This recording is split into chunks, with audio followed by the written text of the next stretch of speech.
Assalamualaikum warahmatullahi wabarakatuh. Waalaikumsalam. Innal hamdalillah nahmaduhu wa nasta'inuhu wa nastaghfiruh wa na'udzu billahi min shururi anfusina wa min sayyiati a'malina man yahdihillahu fala mudilla lahu wa man yudlil fala hadiya lahu. Asyhadu an la ilaha illallah wa asyhadu anna Muhammadan abduhu wa rasuluh.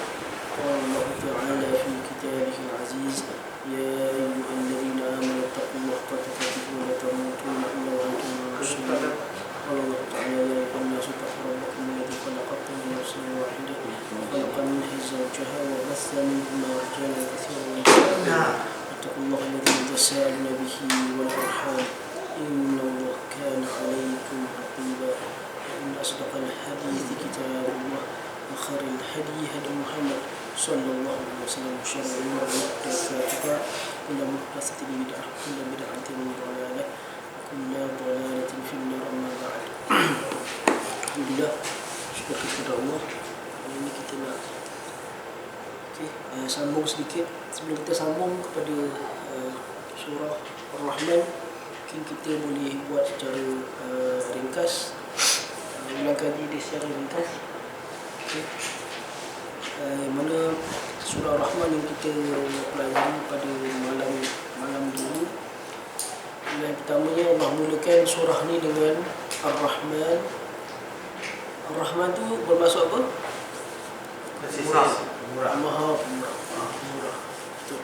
Yang maha lah, sebab alif nun kan. Ada alif nun maksudnya maha sangat. Jadi ayat surah ini pun diturunkan selepas orang kafir Quraisy bertanya kepada Nabi Muhammad SAW berkenaan Wamar Rahman. Bila Nabi baca kan kita bincang dulu, Nabi bacakan depan orang-orang yang beriman surah ni, tapi apa dia buat? Semua senyap. Kemudian Nabi kata apa? Aku baca depan jin lagi bagus. Aku baca depan jin lagi bagus.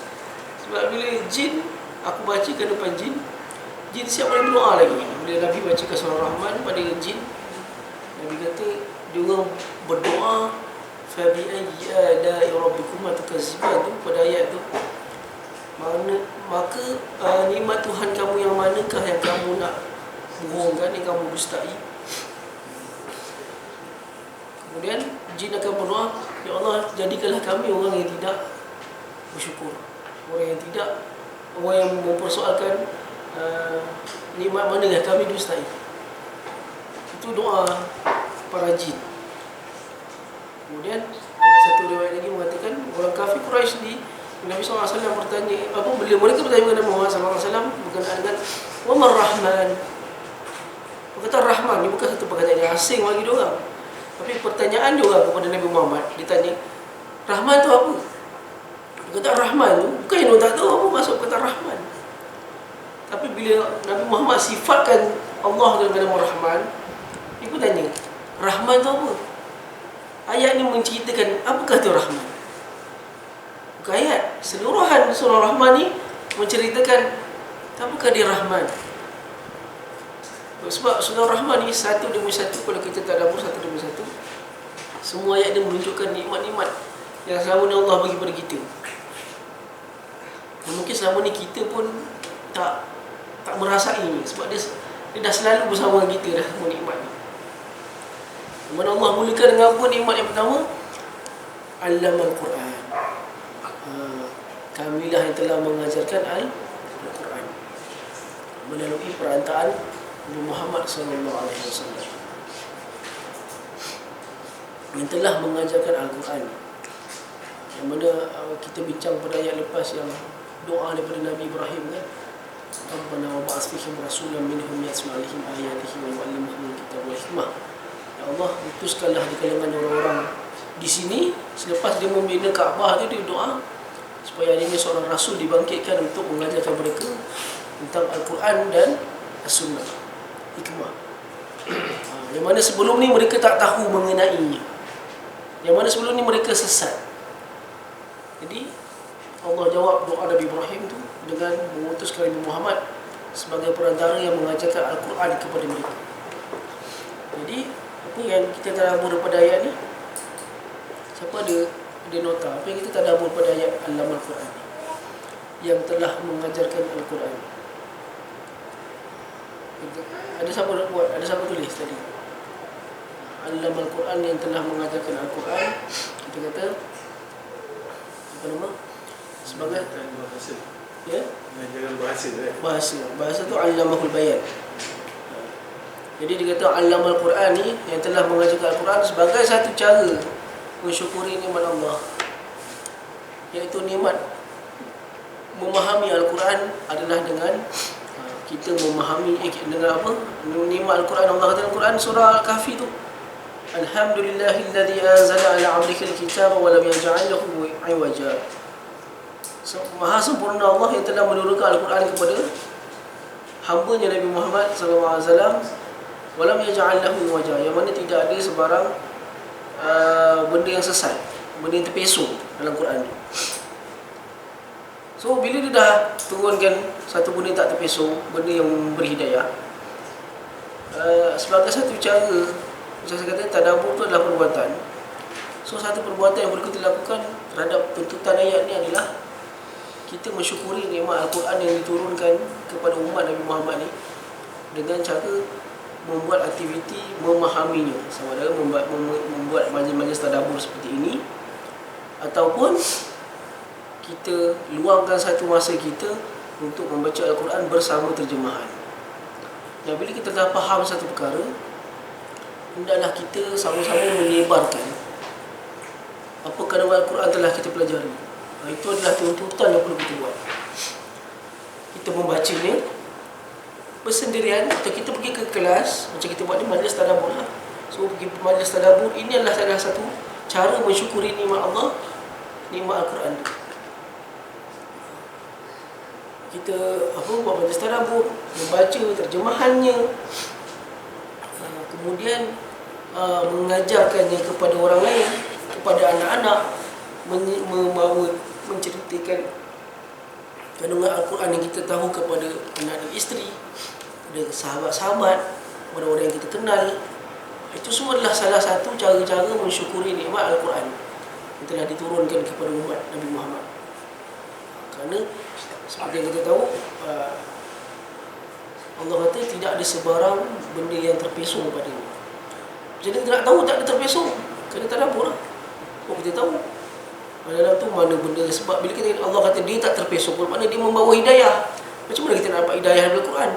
Tadabbur. Bila kita tengok, oh, barulah Al-Quran dia beritahu kepada kita cara nak buat ni, cara nak buat tu, cara nak buat ni, jangan buat ni, semuanya ada dia. Benda tu takkan dicapai kalau kita duduk saja tak buat apa-apa. Memang takkan capai benda tu. Jadi usaha yang kita buat pada malam ni dan malam-malam terdahulu adalah satu usaha yang dihadiri oleh para malaikat, seperti mana dah ada di Nabi SAW, majlis-majlis Al-Quran ni, majlis-majlis ilmu terutamanya. Bahkan Nabi kata majlis Al-Quran tu, majlis Al-Quran tu sendiri Nabi SAW dia sebut khairukum, orang yang paling baik siapa dia? Man ta'allama Al-Quran wa 'allamah. Siapa yang belajar Al-Quran dan yang mengajarkan Al-Quran. Dua-dua pihak baik. Yang mengajar pun baik, yang belajar pun baik. Sebaik-baik pelajaran itu adalah memahami wahyu-wahyu Allah. Itu tuntutan yang pertama, Allamal Quran. Memahami ayat Al-Quran.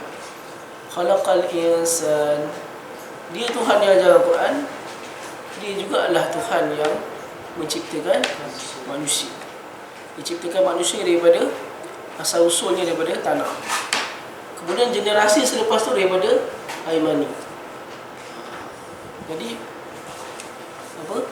Allah nak cerita kat sini, nak mengingatkan kepada kita bahawa Dia Tuhan yang telah menjadikan kita daripada setitis air mani yang hina. Allah sebut dalam Quran, mima'in mahin. Mahin tu air yang hina. Air yang hina. Jadi kerana kalau kita kebanyakan hadis ada sebut, maka dalam asar sahabat pun sebut, laqad kharajta min baul ummika marratain. Kamu telah keluar daripada dua tempat kencing sebanyak 2 kali. Kamu telah keluar daripada 2 tempat kencing sebanyak 2 kali. Yang pertama semasa air mani semasa bersama. Yang kedua, semasa dia keluar daripada bukan perut ibunya, daripada tempat kencing ibunya. Jadi itu sebagai satu bentuk perkataan yang mengingatkan asal usul kau daripada mana, daripada tempat yang hina. Jadi tidak perlulah manusia itu nak menyombongkan dirinya, menzalimi orang lain, menghambakan orang lain, merasa bongkak, merasa sombong dengan apa yang dia ada, orang lain tak ada. Maka ingatlah dengan cara kau telah keluar daripada tempat kencing sebanyak 2 kali. Itu yang Allah kata khalaqal insan, dalam menjadikan manusia. Allamahul bayan. Bukan setakat jadikan, dia ajar lagi Al-Quran, dan dia juga ajarkan bahasa. Melalui bahasa itulah kita dapat memahami sesama kita. Seandainya tidak ada kemampuan kita berbahasa, maka satu apa-apa kemajuan pun takkan dicapai tanpa dengan ada kemampuan berbahasa. Ini berbahasa bukan datang dengan usaha kita. Setuju tak? Bahasa ni adakah datang dengan usaha kita? Adakah bahasa ni datang dengan usaha kita semata-mata? Tak. Dia datang dengan fitrah. Bila datang dengan fitrah, baru dia datang daripada Allah. Kemampuan berbahasa ni bukan dia datang daripada, sebab salah satunya ulama berdalilkan tentang ketika Allah mengajarkan Nabi Adam ke dalam syurga, memang secara fitrah boleh itu berlaku. Sebab mana kemampuan berbahasa, kemampuan memahami, itu semuanya dia datang fitrah daripada Allah. Allamahul bayan. Wa asy-syamsu wal qamaru bihusban. Yang mana asy-syamsu wal qamaru iaitu matahari dan juga bulan bihusban. Semuanya mempunyai kiraan tertentu. Kemudian wan najmu wasyajaru yasjudan. Wan najmu, yang saya cerita dulu ada 2 maksud, betul tak? Satu apa? Bintang. Satu bintang. Satu lagi? Tumbuh-tumbuhan. Okey, tumbuh-tumbuhan. So dalam ayat ni, kalau kita tengok dalam tafsir yang minggu lepas kita bincang, dalam tafsir kebanyakan orang tulis, dalam tafsir dia tulis tumbuh-tumbuhan tu lah. Kan? Tapi sebagai tafsir yang lain tak kata tumbuh-tumbuhan, bintang. Dia kata tumbuh-tumbuhan, tumbuh-tumbuhan dan juga pokok yasjudan. Kedua-duanya sujud. Sujud dalam ayat ni bermaksud kedua-duanya tunduk, patuh. Tunduk dan patuh. Jadi ini semua ayat yang selepas Ar-Rahman ni semua tu nikmat. Nikmat pertama, nikmat diajarkan Al-Quran. Nikmat kedua, kita dijadikan. Nikmat ketiga, nikmat mengetahui bahasa.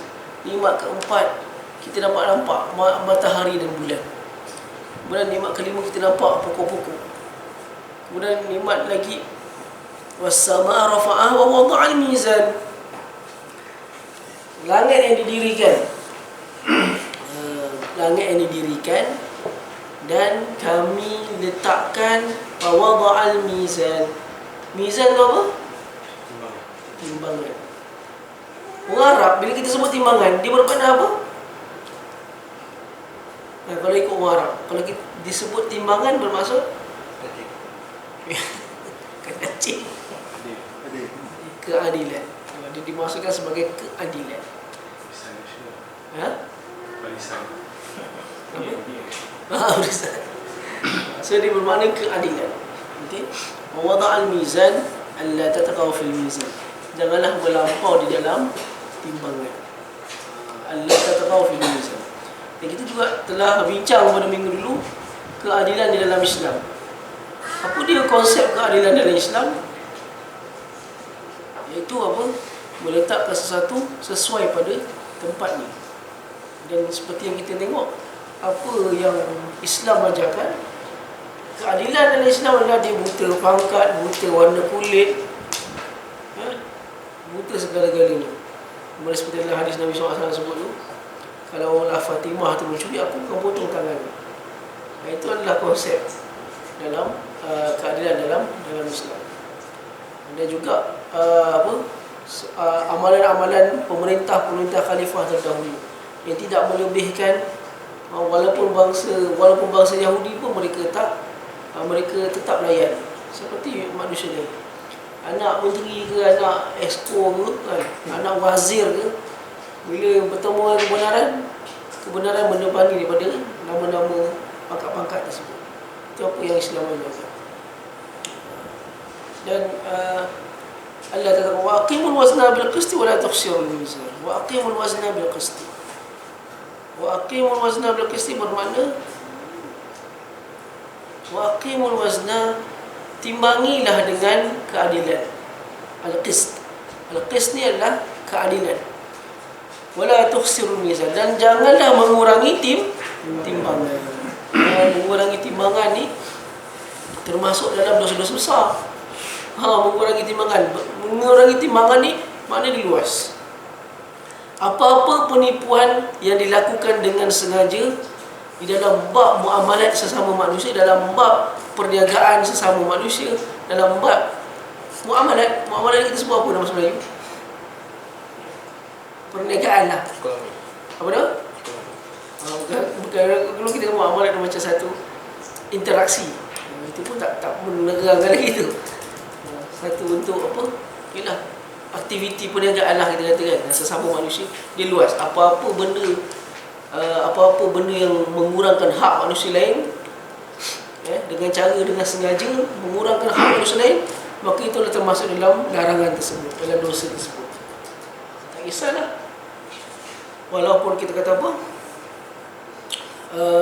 Contoh, kalau kita kata dia mengurangkan dari sudut benda lain, benda yang tak ditimbang. Contohnya, kalau Allah kata janganlah kamu mengurangi timbangan, so dia kata, oh itu orang kat pasar je lah. Tak ada. Mengurangi timbangan itulah setiap bentuk perhubungan kita dengan manusia lain yang berlakunya kezaliman dalam bab tu, maka itu dah termasuk dalam dosa. So dia bukan benda yang ditimbang saja. Contoh benda yang dikira pun boleh termasuk kan. Ya? Macam mana? Ukuran, betul. Benda-benda bab ukuran. Contoh kita nampaklah banyak kan projek-projek kan mengurangi dari sudut bahan, kualiti bahan, banyak benda lah. Semua benda tu termasuk, kerana benda yang membawa kepada kezaliman kepada manusia lain adalah perkara yang haram dan berdosa. Seandainya semua orang sedar perkara tersebut, maka aman dunia ni, aman negara ni. Kalau orang semua sedar benda yang haram tersebut, dia anggap alah ya, Quran sebut orang kat pasar je lah, tak ada. Setiap jenis kemungkiran yang berlaku adalah perkara yang dosa. Dalam bab kemungkiran hutang, al-mumatil, Nabi SAW sendiri kata al-mumatil muzalim. Melama-lamakan hutang itu adalah perbuatan yang zalim. Melama-lamakan membayar hutang, al-mumatil. Islam sendiri menjaga dua-dua pihak, yang memberi hutang dan yang membayar hutang. Menjaga kepada dua-dua pihak. So itu apa yang perlu kita sedar. Bukan setakat dalam bab tu, apa semua jenis hubungan kita dengan manusia lain, kalau berlakunya kezaliman dalam bab tersebut, maka perkara itu adalah haram. Apa jenis pun, kita tahu, kita sedar benda ini menipu kan? Kita berniaga ke, kita buat apa-apa, kita tahu benda itu menipu. Antara benda lain, tidak bahan yang tidak jelas. Contoh dijual, dia kata contohlah orang kat TikTok banyak jual G-Shock kan. Contoh G-Shock, yang beli G-Shock semua tengok, kata ni ori Japan punya, dia kata. Padahal bukan Japan punya. Ini Chokia Thailand mana punya kan. Tapi dia kata ini Japan made 100% ori. Sekali rupanya copy one to one. Bab tu pun perkara yang haram, penipu orang. Ketidakjelasan bahan, benda tu ada cacat celah ni. Contoh, benda tu ada cacat celah ni, tapi dia kata condition Nora Danish, dia kata tak ada. Dan banyakkan orang jual itu condition Nora Danish. Contoh 9/10, ada 10/10, padahal datang benda terbagai. Contoh dalam bab tu pun orang kata, dalam bab tu pun adalah perkara yang haram, yang tidak jelas dalam bab hubungan sesama manusia. Sebarang benda yang Allah kata dalam Quran, Wala tukhsirul mizan. Janganlah kau mengurangi sebarang apa bentuk pun, timbangan ke, bahan ke, apa benda bentuk lah. Kau tahu benda tu salah, benda tu menipu, tapi kau buat juga. Sebab apa? Nak dapat untung lebih. Kau jual apa agama dengan duit yang rendah, dengan benda sesuatu benda yang rendah. Mana tak ambil kisah pasal halal dan haram, kan? Orang tak ambil kisah. Ni sekarang tengah kecoh pasal apa? Larian bank riba. Larian siapa yang menyertai larian KLSM contohnya, kan? Masuk larian maraton yang dianjurkan oleh bank konvensional, kan? Ramai orang masuk. Kemudian keluar fatwa daripada Beliau Persatuan, perkara tersebut tidak patuh syariah. Yang jenis orang berlari maraton ni marah, kan? Tak kena dengan nafsu dia. Dia marah lah, dia kata kalau macam tu agak-agak lah apa semua. Dia pun bawa cerita benda lain, mana dalam YouTube lah apa semua. Itu semua macam mana? Sedangkan Badan Fatwa ni bukan pakcik jual jagung yang keluar fatwa. Yang keluar fatwa tu bukan seorang mufti je. Badan fatwa, sesuatu fatwa telah dikeluarkan oleh satu badan fatwa, dihadiri oleh beberapa orang pakar. Sebelum nak gazetkan satu fatwa, pakar-pakar ni yang datang ada. Satu-satu fatwa yang dikeluarkan, dia adalah hasil perbincangan daripada pakar-pakar yang ramai, ahli beberapa entiti yang ramai, baru keluarkan, dipersetujui, baru dia endorse apa semua. Dia ada banyak lagi dia punya prosedur nak keluar fatwa. Tiba-tiba dibakul sampahkan oleh orang yang rasa tak kena pada nafsu dia. Jadi yang tak lari ni relax. Yang lari ni tak lari, kalau tak kau berlari, kita orang tak lari langsung, kan? Jadi yang berlari ni, orang tak berlari, okay, tak apa, tak ada masalah. Kemudian bab tu. Jadi ayat ni, ayat awal-awal ni, itu core ni keadilan, yang mana tak ramai orang boleh buat keadilan tersebut. Hanya orang yang betul-betul beriman kepada Allah dan Rasul, beriman kepada isi kandungan Al-Quran, faham isi kandungan Al-Quran, boleh apply kan keadilan ni. Dia nak buat, dia nak cuba menipu, tapi dia tahu aku tak boleh buat benda ni, sebab aku dah belajar, Quran dah ajar benda ni salah.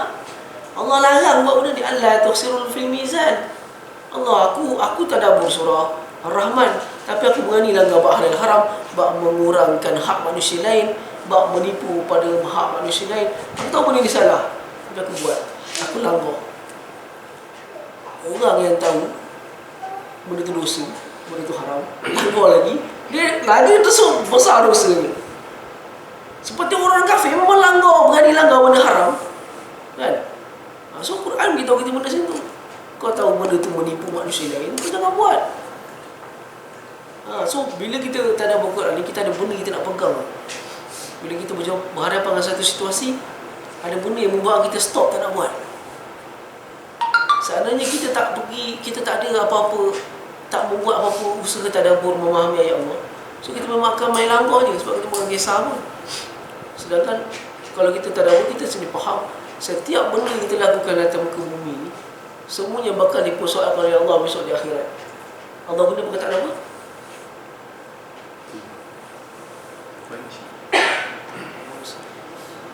Mara sebut Allah guna banci. Belum faham banci tu, setiap satu tu takkan terlepas.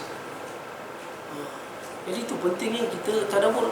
Ini cara mensyukuri nikmat Allah, nikmat Al-Quran yang diturunkan kepada kita. Inilah caranya kita faham. So kita faham, ini larangan. Jangan cuba untuk berlaku zalim pada manusia lain dalam kita bermuamalat dengan manusia lain. Anda tukhsir fil mizan. Wal arda wada'aha lil anam. Ya, kita sebenarnya minggu lepas kita berhenti pada ayat berapa? 9. Ayat 9 ni. Okey. Saya datang sini tadi mati-mati saya ingat kita berhenti pada ayat 17. Bukan punya.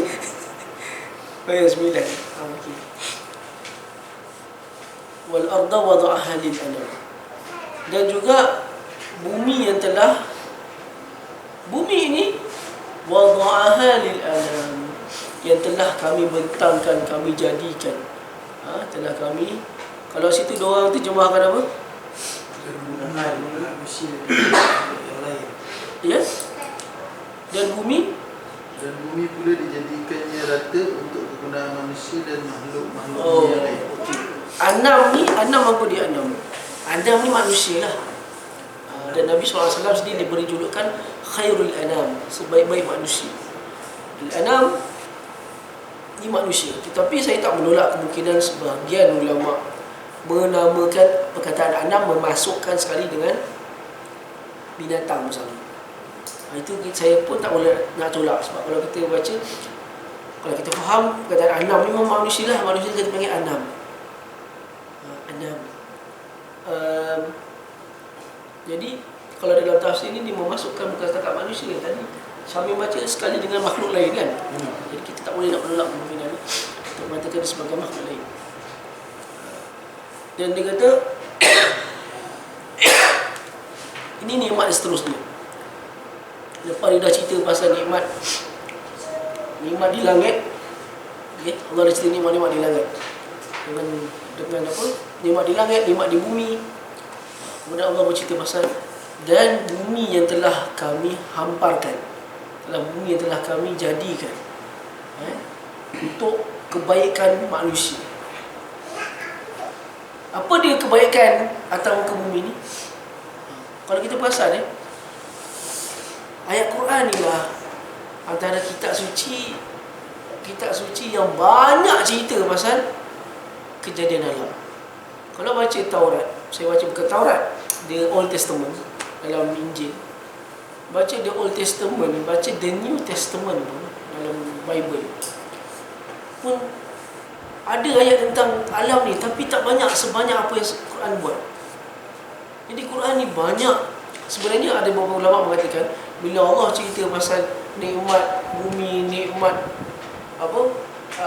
matahari, bulan, pokok-pokok, laut dan sebagainya, semua ni dia sebagai mengungkit kembali kepada orang-orang kafir supaya beringat bahawa semua kehidupan yang kau lalui terhadap nikmat-nikmat tersebut semua tu datang daripada aku.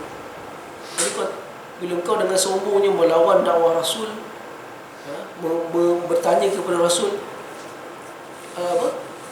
dengan sombongnya dia bertanya apa?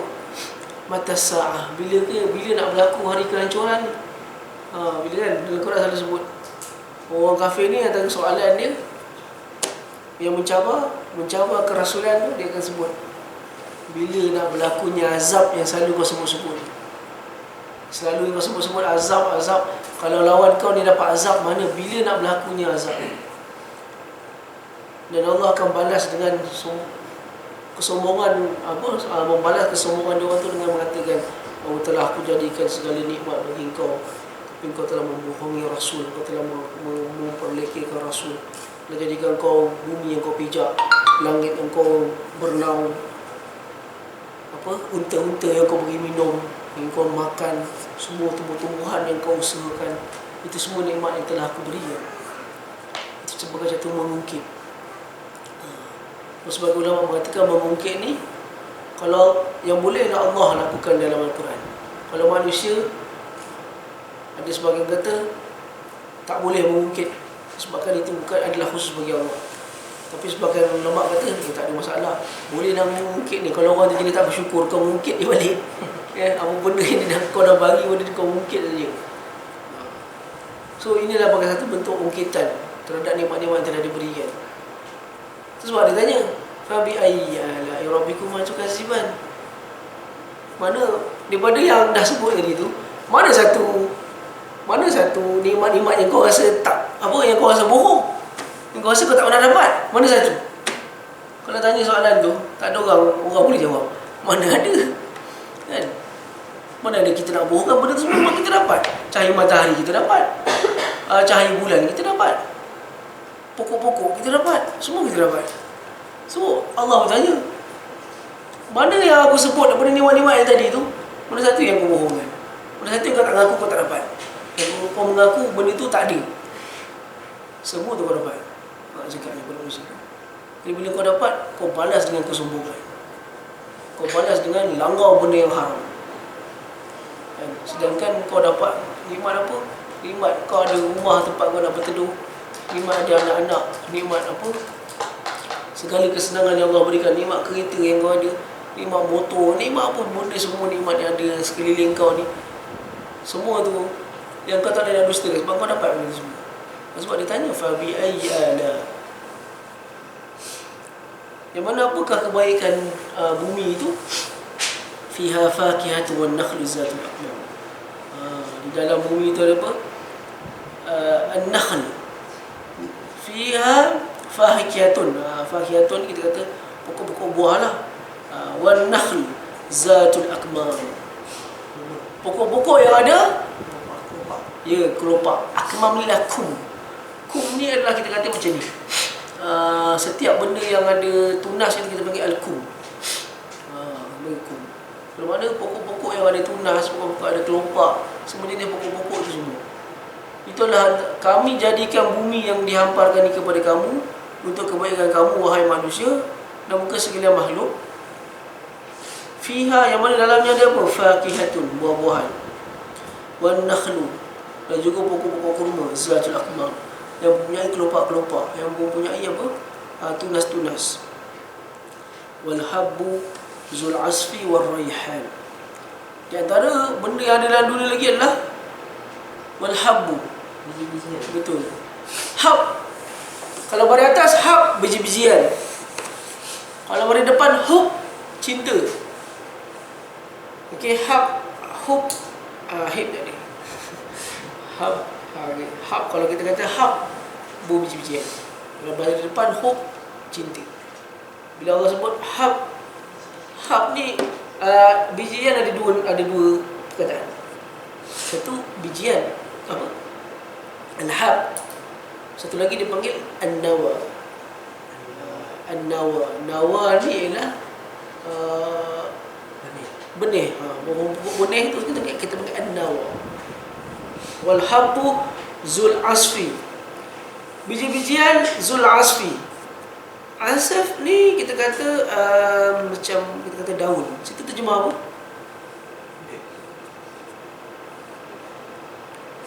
Daun terjemah apa? Al-asf. Kat situ? Jerami. Jerami ya? Serta daun. Okey, ada daun. Serta daun. Okey. Dia kata batang jerami lah kita kata al-asf. Wal hab, contoh apa yang ada jerami ni? Gandum, padi, barley, itu semua yang ada jeraminya apa? Apa? Bawang. Bawang bukan daripada biji benih, kan? Dia tunas. So kita kata daripada biji benih ke, tak kisahlah apa-apa binatang, apa-apa tumbuhan, biji benih ke, yang tunas ke, semua tu datang daripada bumi. Datang daripada bumi. Wal habbu zul asfi war raihan, dan juga yang tumbuh-tumbuhan yang harum, yang wangi, bunga-bungaan lah. Wal habbu zul asfi war raihan. Ini semua nikmat-nikmat yang Allah sebut satu-satu ni, yang mana semuanya kita ambil manfaat daripada dia, kan? Bunga kita ambil manfaat daripada dia. Tanah, dia cakap ni, tanah yang Allah jadikan, Allah katakan wal arda wada'aha lil anam, kami jadikan pokok apa, tanah dan bumi ni adalah untuk kebaikan kita. Kalau kita perasan betul-betul bumi yang kita pijak ni, campak apa biji benih pun terus tumbuh lah. Betul tak? Saya cakap ni punya rahmannya Allah ni, dia sediakan tanah yang berbidang-bidang kepada kita, tanah yang berada sekeliling kita. Kalau kita fikir nikmat ni, nikmat apa lagi yang besar melainkan nikmat tanah yang kita pijak ni. Kau campak je biji benih dengan rahmat Allah, turunnya rahmat Allah, iaitu apa? Hujan. Besok belakang rumah kau dah penuh lah. Apa-apa tumbuhan boleh tumbuh lah. Apa-apa tumbuhan, ini nikmat yang paling, dan setiap nikmat ni ada zakat ni. Betul. Semua yang keluar ni semua ada zakat ni. Semua yang tanah yang kita pijak ni, di sinilah kita buat dirikan rumah, tanah yang kita pijak. Di situlah kita dapatkan hasil, di situlah kita makan, di situlah. Kalau tanpanya tanah ni semua, tak adalah kita dapat makan lauk sayur, kan? Tak ada tanah ni kalau semua terapung kat tawan, kan? Semua terapung tak pijak pada tanah. Kalau ataupun semua ni air, Macam mana lah kita nak hidup, kan? Macam mana kita nak hidup? Tengok cerita ni dulu. Zaman saya kecil tu tengok cerita. Ada pun ada satu cerita tu tak ingat nama dia. Waterworld ke apa? Dia nak tanah jemput tu pun dah ada macam emas dia punya. Sebab apa dah, waktu tu dia membayangkan bumi ni semua dah ditenggelami air. Dan tak ada tanah semua.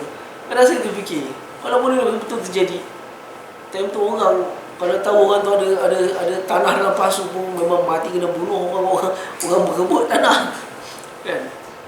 Kalau dah kita ni, manusia ni, bila dah nikmat tu dah tak ada, baru kita fikir, betul tak? Bila benda tu dah tak ada, dah kena tarik, baru kita terfikir. Kita ingat tu masa pergi ziarah kawan, kakinya kena potong lah, diabetes, kena potong. Cerita balik ingat dulu nikmat ada kaki.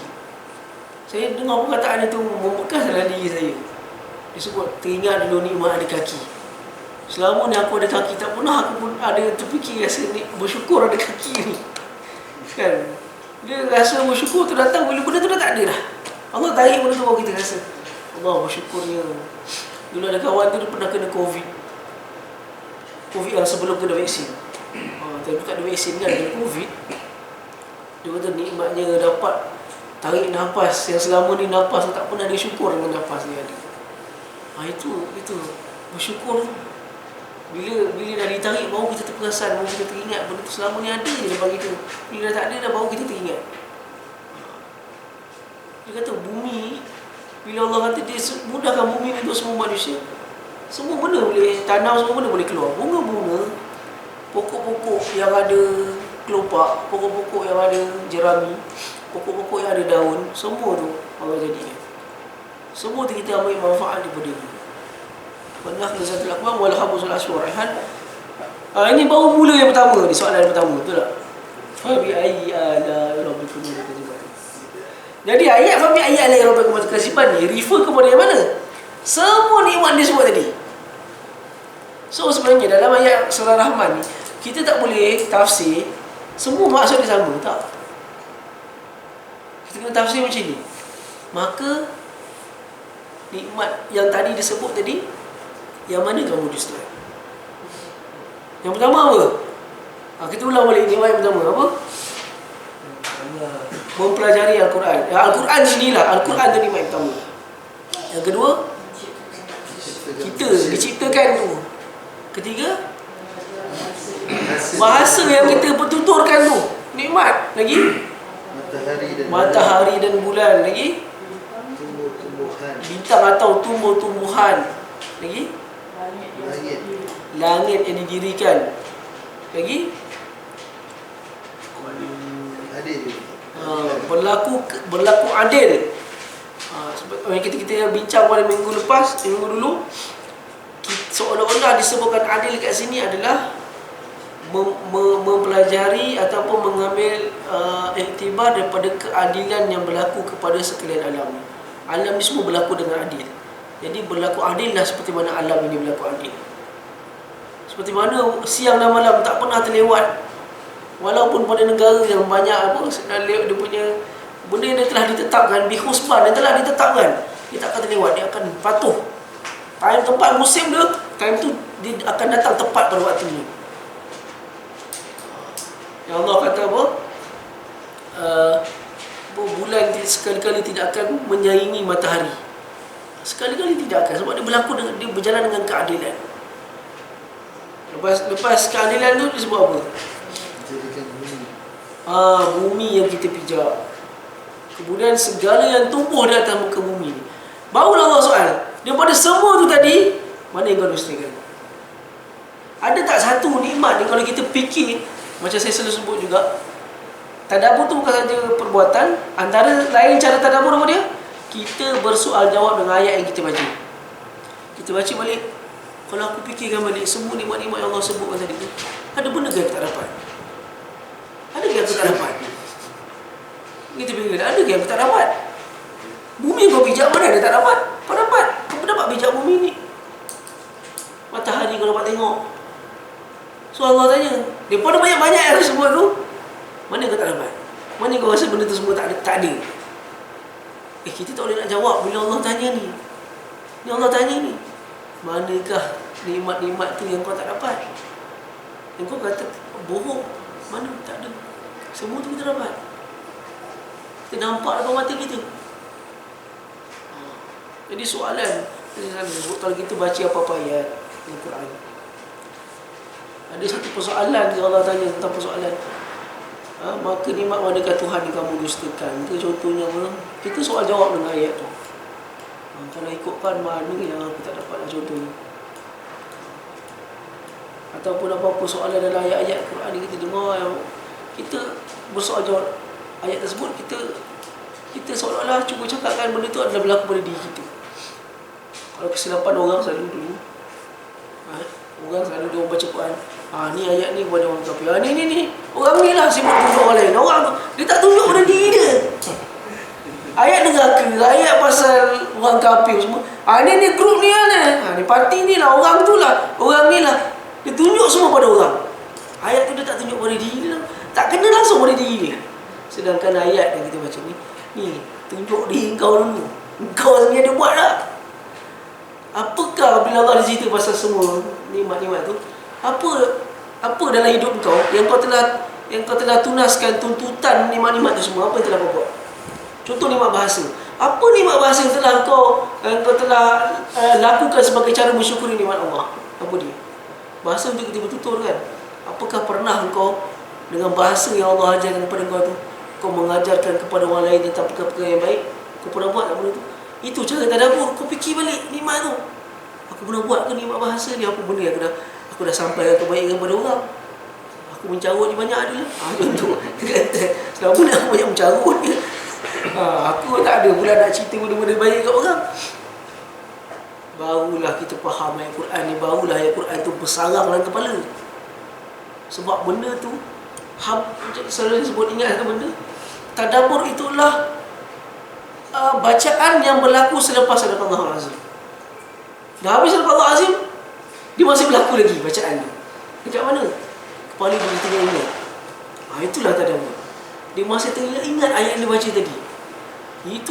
Itu adalah nikmat iman yang tinggi dah. Kau tidur kau teringat lagi ayat kau baca tadi. Teringat balik, ya Allah, banyak nikmat selama ni aku dapat. Apa nikmat Al-Quran? Pertama sekali Allah sebut nikmat Al-Quran. Apa nikmat Al-Quran yang telah kau perbuatkan dalam hidup kau selama ni? Apa yang telah kau buat dalam hidup kau? Fikir balik. Dalam hidup aku, Al-Quran ni apa yang telah aku buat? Pernah tak aku ceritakan kebaikan Al-Quran kepada orang? Pernah tak aku ni selalu tak baca Al-Quran? Aku ni selalu tak buat baca terjemahan Al-Quran? Aku ada tak perbuatan aku yang aku hidup ni aku tak ikut Al-Quran? Aku tahu tak apa benda Allah larang, apa benda yang Allah suruh dalam Al-Quran? Itu tadabbur. Masih berlaku walaupun Sadaqallahul Azim. Nikmat apa lagi? Tanah yang kau ada. Ada tak kau pernah lakukan kezaliman dengan orang lain terhadap nikmat tanah yang Allah beri kepada kau? Ada tak kau halang dengan tanah tersebut, kau halang hak-hak orang lain terhadap tanah tersebut? Ada tak kau keluarkan hak yang sepatutnya kau keluarkan terhadap zakat tanah tersebut? Semua tu kita kena persoalkan. Sebab soalan ni killer tau. Mana yang kau tak dapat? Itu dah semuanya. Dalam banyak-banyak tadi, mana yang kau tak dapat? Fikir balik, soalan Allah ni, soalan Allah cakap macam mana yang aku tak dapat? Mana ada yang tak dapat? Semua yang Allah sebut tadi semua aku dapat. Mana ada tak dapat? Cuba fikir balik, ada tak kita tak dapat? Ada semua beritahu, ada kita tak dapat ni? Ada, semua kita dapat. Tapi setiap nikmat datang dengan tanggungjawab. Betul tak? Setiap nikmat datang bersama tanggungjawab.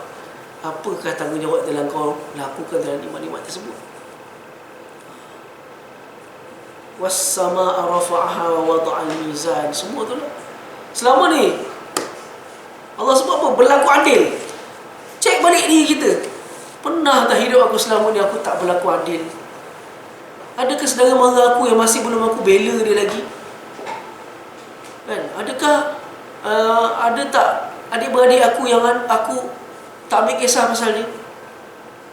Ada tak jiran-jiran aku, kawan-kawan aku yang selama ni aku tak pernah ambil kisah pasal dia? Ada tak kawan-kawan yang aku kenal, dia minta tolong pada aku, dah aku buat tak indah pada dia? Fikir balik segala kezaliman dan keadilan yang pernah kita lakukan atas muka bumi. Bila kita fikir balik baru kita tahu, ya Allah, aku baru teringat ada seorang kawan pernah minta tolong, dulu aku buat tak kisah dia. Itu berlaku zalim. Kerana orang tu minta tolong pada aku, dan aku tak ambil kisah pada dia, itu berlaku zalim. Bila kita sentiasa pusatkan, baru kita ingat ada benda-benda zalim yang dulu kita pernah buat. Aku dah pinjam ni helmet member masa ride itu, aku dah terlupa, tinggal kat rumah, dia kata aku dah. Contoh, itu benda zalim. Helmet orang kau cilok kan. Lepas tu jadi kata sendiri, walaupun sekadar helmet orang kan. Contoh baju, apa-apa perkara, benda zalim. So Allah sebut kat sini, segala nikmat aku beri yang kau dapat, dan juga engkau hendaklah berlaku adil. Betul tak ayat surah Rahman dia suruh kita berlaku adil tak? 3 ayat dia sebut sampai berlaku adil. Jangan mengurangi pun timbangan. Bermakna timbangan tu apa? Hak manusia lain jangan kau kurangkan pun. Jadi itulah maksud fabi ayyi ala rabbikum tukaziban. Apa yang dituntut daripada fabi ayyi ala, sebab tu diulang sebanyak 27 kali. Fabi ayyi ala rabbikum tukaziban tu untuklah apa? Kau fikir balik, ni mana aku? Apa yang kau dah buat dengan nikmat? Nikmat aku bagi apa yang kau dah buat? Segala tanaman yang Allah telah berikan kepada ni, apa semua kau telah buat? Adakah kau balas benda tu semua dengan ketaatan ke kemaksiatan? Kemaksiatan tu ialah maksudnya membuat apa yang Allah larang. Membuat apa yang Allah larang dan tak buat apa yang Allah suruh. Itu dah maksiat. Mengsisihkan benda yang Allah suruh. Solat, zakat, sedekah wajib, sedekah sunatnya, semua itu masuk fabi ayyi ala. Fabi ayyi ala tu dia kena lihat ayat sebelum. Soalan tu adalah refer kepada nikmat sebelum. Semua ayat dalam surah Rahman tu. So cara menafsir dia adalah melihat ayat sebelum. So dia tak boleh dia terjemahkan, maka nikmat Tuhan manakah yang kamu dustakan? Satu jalan ni tak. So ayat tu kata apa? Maka semua nikmat-nikmat yang disebut tadi, mana yang kamu dustakan? Itu. Kemudian mau masuk seterusnya, khalaqal insana min salsalin kal fakhar. Ini adalah kesinambungan daripada ayat apa? Khalaqal insan. Kami telah jadikan manusia. Okey? Maka mana kamu jadikan manusia? Nadia. Ya, betul. Min salsal. Lembaga Adam apa? Lembaga Adam Kalau kita tengok Ahmad Basmaih ke terjemahan, siapa ada terjemahan Lembaga Adam? Ahmad Basmaih memang ada Lembaga Adam. Siapa ada tulis Lembaga Adam? Ada Lembaga Adam. Barazi ada Lembaga Adam? Tak, yang tu. Bukan tu. Yang biasa. Yang biasa tadi. Barazi ada? Tak ada. Along ada? Sambil tak ada. Tu boleh tu. Ahmad Basmaih punya ada. Dia tulis Lembaga Adam. Gitu. Ada? Bulan Muhammad ada Lembaga Adam? Ada. Itu tafsir apa? Okay. Kalau apps memang lah. Apps selalunya tak akan pakai Ahmad Basmaih. Ahmad Basmaih memang tulis Lembaga Adam. Kalau tanya saya pun tak tahu boleh Lembaga Adam. Sebab seolah-olah mungkin lah dia nak masukkan dia lah kat situ Nabi Adam lah. Kerana asal kejadian manusia adalah Nabi Adam. Nabi Adam daripada tanah. Kita ada daripada tanah. Itu bukan. Kita daripada air mani. Nabi Adam dia daripada tanah. Jadi kata kami telah menjadikan asal usul manusia itu daripada sol-sol. Sol-sol ni kata-kata tanah liat, sol-sol. Dia tanah liat kal fakhar. Fakhar ni apa fakhar? Tembikar. Pada tembikar. Apa kesinambungan ayat ni sebenarnya? Nak cakapnya apa tau? Sebab apa Allah cerita tiba-tiba cerita pasal kami jadikan kamu daripada tanah liat. Sebab ayat sebelum cerita pasal apa? Tanah, bumi yang kau pijak. Bumi yang kau pijak ni, tanah yang kau pijak ni, tanah yang menumbuhkan tumbuh-tumbuhan ni, itulah asal-usul kau. Itu sebab Allah cerita pula lepas tu, daripada dia cerita pasal tanah, dia cerita pasal apa yang keluar daripada tanah, dia pun cerita pasal kejadian kau daripada tanah. So, di manakah kau nak sombong ni? Sedangkan kau daripada tanah yang kau pijak adalah asal-usul kau. Min salsal kal fakhar, seperti tembikar. Siapa ada terjemahan yang selain daripada tembikar? Dia tak? Tak boleh tak sebut tembikar.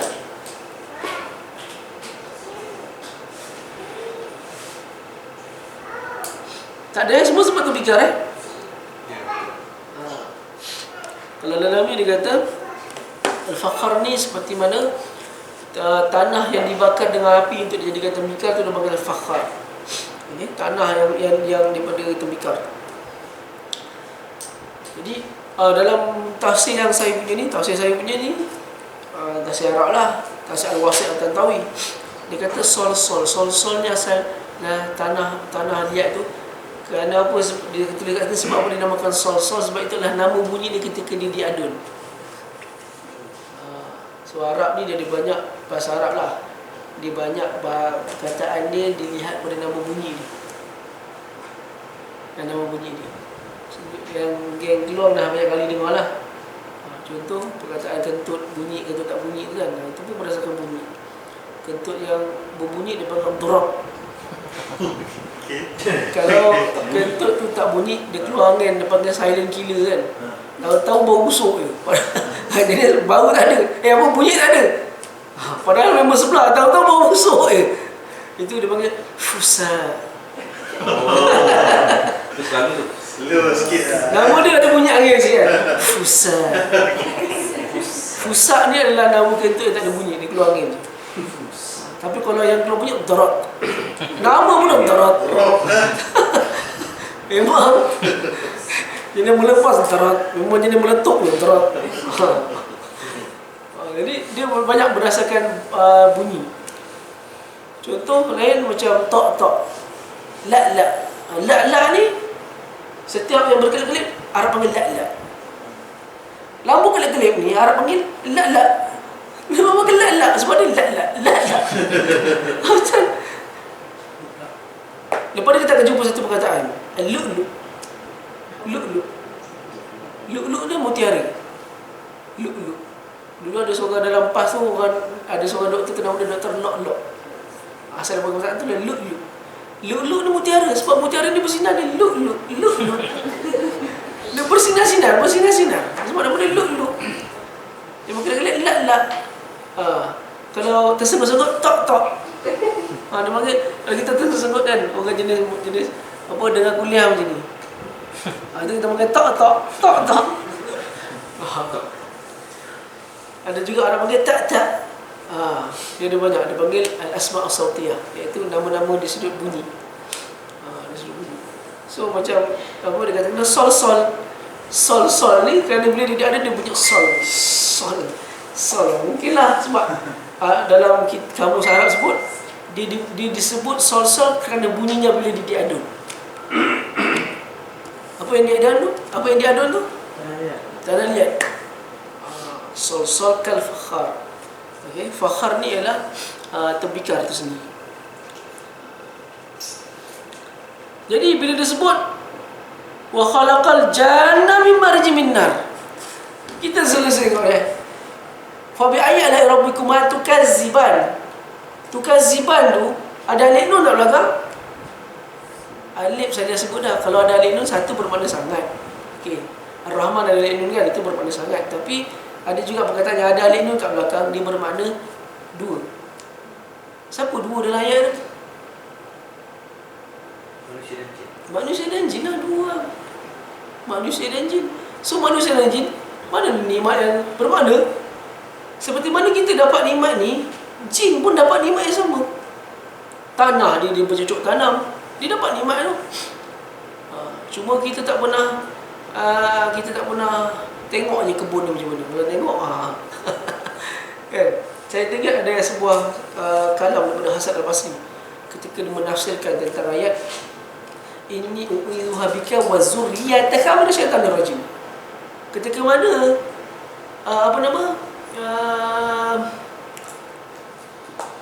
Siti Maryam, bila Maryam tu dilahirkan, apa doa Nabi Allah Zakaria? Aku bermohon kepada Allah daripada aku bermohon kepada agar dia dan zuriat dia dilindungi daripada syaitan. Sebagai ulama mengatakan anak baru lahir bacakan doa ni, inni u'izuhu bika wa zurriyatahu min syaitanir rajim. Kalau anak lelaki lah, anak perempuan sama. Kerana itu adalah sunnah para rasul. Dia berdoa bila anak baru lahir, dia doa supaya, kalau kita tengok pattern doa para nabi dan rasul, dia takkan doa untuk diri dia sendiri. Bacalah Quran. Kebanyakan nabi dan rasul bila dia berdoa, dia akan masukkan mak ayah dia sendiri dalam doa dia. Dan kalau dia berdoa, dia akan masukkan anak dia pun dalam doa dia. Itu style para rasul. Dia seolah-olah nak isyarat kepada kita, bila kau nak berdoa, kau jangan fikir diri kau yang masuk syurga. Tu anak bini kau kat rumah, kau tak nak masuk syurga ke? Anak bini kau rumah, kau tak nak doakan ke? Itu. Tak percaya, bacalah. Bila tiba pada ayat, contoh surah Al-Qasas. Surah Al-Qasas ada banyak cerita pasal Nabi dan Rasul. Baca macam mana para Nabi dan Rasul berdoa. Mesti dia akan sebut apa? Zurriyah, anak-anak, ataupun mak dan ayah dia. Rabbi auzi'ni an ashkura ni'mataka allati an'amta alayya wa liwalidayya, dan juga mak dan ayah aku. Ya Allah, berilah supaya aku mensyukuri nikmat yang telah kau berikan kepada aku dan mak ayah aku. Itu doa Nabi Sulaiman. Macam doa Nabi Zakaria, dia kata, so kita kena faham bila kita berdoa, jangan lupa, ya Allah, bagilah aku asyik aku je, semua untuk diri kau je. Islam tak ajar doa untuk aku tak. Islam ajar kami, jiran aku, saudara mara aku, darah daging aku. Itu para Nabi Rasul doa macam itu. So dia kata, ya Allah, aku berlindung dia dan juga zuriat-zuriat dia daripada syaitanir rajim. Kemudian seorang bertanya kepada Hasan Al-Basri, kata Hasan, Allah kata dalam Quran bahawa syaitan ni ada zuriat, dia ada anak. Dan Nabi juga ada ajar dalam hadis kan. Nabi kata apa? Dan masa masuk dalam tandas, apa dia? Apa ayat depan ni? Allahumma inni a'udzubika minal khubusi wal khaba'is. Jangan baca khubsi khubusi. Minal khubusi wal khaba'is. Khubusi dan khaba'is tu apa? Syaitan jantan dan syaitan betina. Syaitan betina. So dia tanya pada Hasan Basri, Nabi kata syaitan ada jantan dan betina. Allah kata dalam Quran, syaitan ni ada zuriat. Bermakna mereka beranak pinak ke? Maknanya mereka ada anak kan? Mereka ada anak. Adakah mereka berkahwin? Ditanya pada Hasan Basri, adakah syaitan berkahwin? Hasan Basri berkata, sesungguhnya aku tidak pernah pun dijemput ke majlis perkahwinan mereka. Kalau kahwin tak cinta. Itu Hasan Basri jawab macam tu, aku tak pernah dijemput ke majlis perkahwinan mereka. Cukup cinta. Kahwin. Jadi nak cakap ya, itu semua perkara gaib, kita tak tahu. Entah dia ada majlis kahwin bersanding bagai ke apa pun, kita tak tahulah macam mana kan. Yang penting Allah kata dia ada zuriat, dan dia ada jantan betina, dan dia beranak pinak. Itu sahaja. So dia sama juga macam jin. Jin pun sama. Mereka juga macam kita. Mereka kena bersolat seperti mana kita bersolat. Mereka kena berpuasa seperti mana kita berpuasa. Dan mereka akan dihukum atas sebab mereka tidak menjalankan perkara tersebut. Siapa ingat masa ni tafsir itu masa zaman kat rumah abang dulu? Sebab apa syaitan dan jin dijadikan daripada api, betul tak? Takkan dia dicampakkan dalam api neraka. Dia dijadikan daripada api. Tapi dia dicampakkan, dia dijadikan dalam api, tapi dia dicampakkan dalam api neraka. So orang kata tak sakit lah dia. Abang ingat tak apa jawapan dia? Ingat tak? Hakim ingat tak jawapan dia? Ha? Dulu saya pernah cerita kan 2 kali jawapan daripada benda tu. Sebab walaupun dia dijadikan daripada api, tapi dia dicampakkan daripada api neraka, dia tetap akan merasa sakit. Sebab Allah kata dalam Quran, azabun muhim, iaitu azab neraka yang sampai boleh menyakitkan dia. Bermakna dia dijadikan api pun dapat menyakitkan dia juga. Sebab Allah bagi azab api neraka besok, apinya sehingga dapat menyakitkan makhluk yang dijadikan daripada api itu sendiri. Bayangkan. Sebab Allah guna perkataan al-mahin, yang menyakitkan, azabun alim, yang menyakitkan. Bermakna walaupun dia dijadikan api pun buatkan dia sakit juga. Jadi nak cakap ya, dia orang bahkan dihukum api neraka. Kalau mereka tu, sebab ayat ni surah Rahman kena ingat dalam kepala. Surah Ar-Rahman ditujukan khusus kepada manusia dan jin. Tapi jin lagi baik sikit. Bila Nabi baca doa ni, dia siap berdoa lagi. Sahabat diam, tak bunyi. Dia kata baca dia banyak lagi bagus. Sebab dia orang siap berdoa. Jadi Allah punya soalan ni, tentang soalan ni, semua nikmat-nikmat yang kau dapat ni, kau manusia dan jin. Manusia wa ma khalaqtul jinna wal insa illa liya'budun. Aku tak jadikan manusia dan jin kecuali hanyalah untuk beribadat kepada aku. Berdua kena beribadat. Manusia dan jin datang sekaligus. Semua suruhan syarak ni semua dia orang kena. Dia orang juga belajar. Dalam surah jin sendiri sebut, betul tak? Dia orang pun belajar. Kita tak tahu, entah mungkin ada ustaz jin ni. Tak mustahil, betul tak? Sebab dia orang juga belajar seperti mana dalam surah jin sebut, dia datang belajar dengan Nabi. Dan jin yang belajar dengan Nabi tu, dia datang ajar pada kaum dia tau. Kira dia ustaz lah. Tapi ustaz jin. Dia pun ada ustaz ni, kita tak tahu. Entah mungkin ada yang hantar Universiti Maghribi pun ada juga, kita tak tahu. Mungkin dia orang ada pun macam tu juga. Dia orang pun juga bersolat, dia orang juga. Cuma alam dia, innahu la yarakum huwa wa qabilukum min haitsu la tarawnahu, Allah Subhanahu Quran. Dia dan segala anak pinak mereka, innahu yarakum, mereka dan anak pinak mereka dapat melihat kamu, tetapi kamu semua tidak dapat melihat mereka. Dia orang dapat nampak kita. Allah sebut dalam Quran, innahu yarakum, sesungguhnya mereka dapat lihat kita. Huwa wa qabiluhu, mereka dan anak pinak mereka. Min haitsu la tarawnahu, tapi kalian tak dapat lihat mereka. Kalau kalian dapat lihat mereka, memang lain habislah semua. Melintang pukang lah, tak boleh tidur malam lah masing-masing. Kan? Kalau dapat lihat mereka. So, dia kata ayat tadi tu adalah kepada jin dan manusia. Dan kami jadikan jan.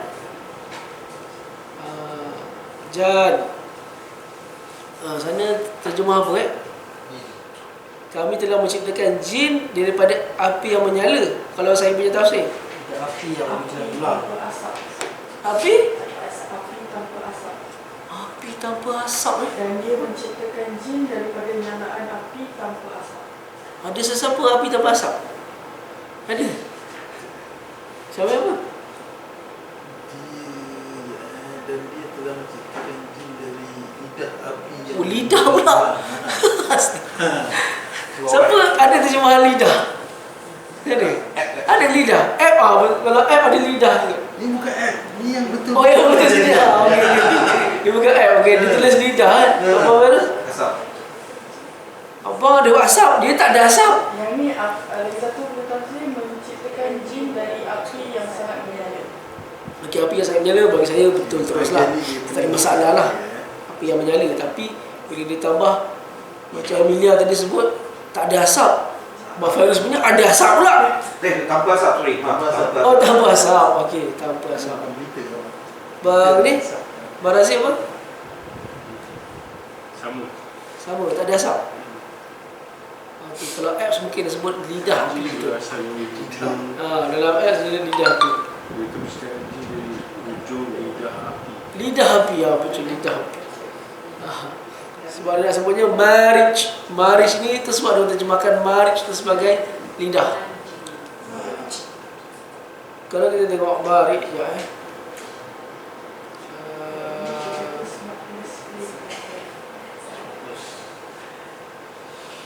Saya tengok dalam kitab ni Marij. Oh betul lah. Astagfirullah. Betul.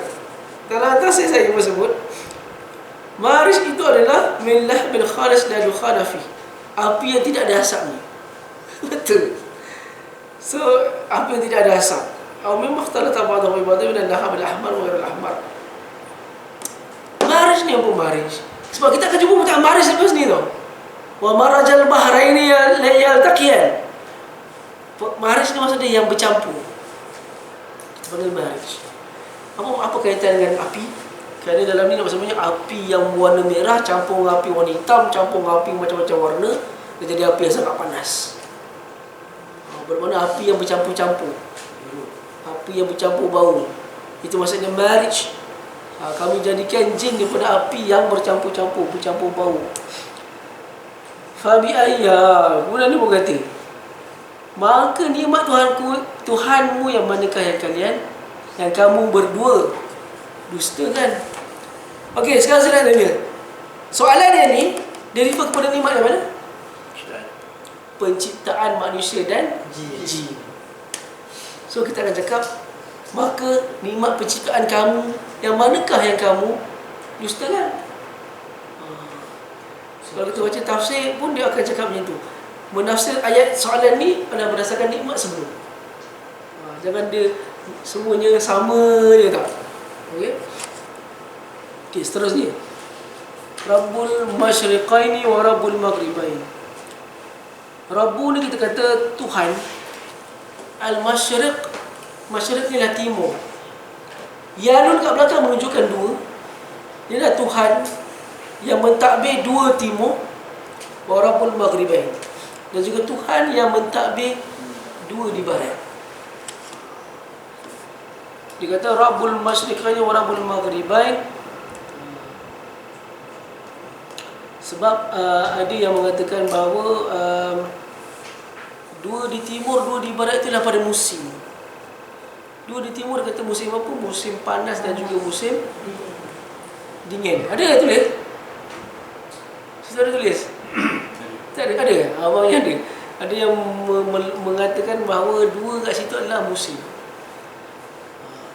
Seolah-olah ayat ni nak menyebut apa? Rabbul masyriqaini wa rabbul maghribain. Nikmat musim yang empat tu lah yang kamu dapat. Nikmat musim. Betul. Nikmat musim. Nikmat musim dengan apa? Perjalanan matahari ni. Berlakunya segala musim. Rabbul masyriqaini wa rabbul maghribain. Apa contoh? Musim, empat musim tu apa? Musim sejuk, musim panas, Hujan. musim wah, kita musim hujan lah. Kalau negara luar, dia empat tu tak masuk hujan. Dia masuk apa? Luruh dan juga musim apa nama? Musim bunga. Musim bunga dan musim luruh. Dia panggil banyak nama kan. Macam kalau kita belajar, ada solstice lah, equinox lah, nama-nama musim kan. So kita katakan musim, Rabbul dia yang mentadbir segala musim, yang berada di timur dan di barat. Musim-musim yang berada di timur dan di barat. So bila dia mentadbirnya, kita selalu akan dengar keluhan manusia terhadap musim. Betul tak? Contoh dalam musim hujan. Ini kita dah cerita banyak kali tak ada ayat. Bila kita sedar Alhamdulillahirabbil alamin itu adalah orang yang redha terhadap segala takdiran Allah terhadap musim-musim yang ada. Kan? Saya ingat dulu guru saya pernah bacakan satu syair. Wa in yu'dhika harrul masifi wa bardu syita'i wa yulhika jamalur rabi'i fa'ahzuka bil ilmi kulli mata. Saya ingat lagi tu saya sebut musim syair tu. Dia kata apa? Kalaulah musim panas menyakitkan kulit kau, kalaulah musim sejuk mendinginkan badan kau, kalaulah musim bunga membuatkan kau terpesona, musim bunga dan musim luruh membuatkan kau terpesona, fa'ahzuka li ilmi kulli mata, maka musim kau nak belajar beritahu aku bila nak berlaku. Ingat lagi Sebab geng-geng ponteng kelas dulu. Sama saya belajar kat masjid dulu.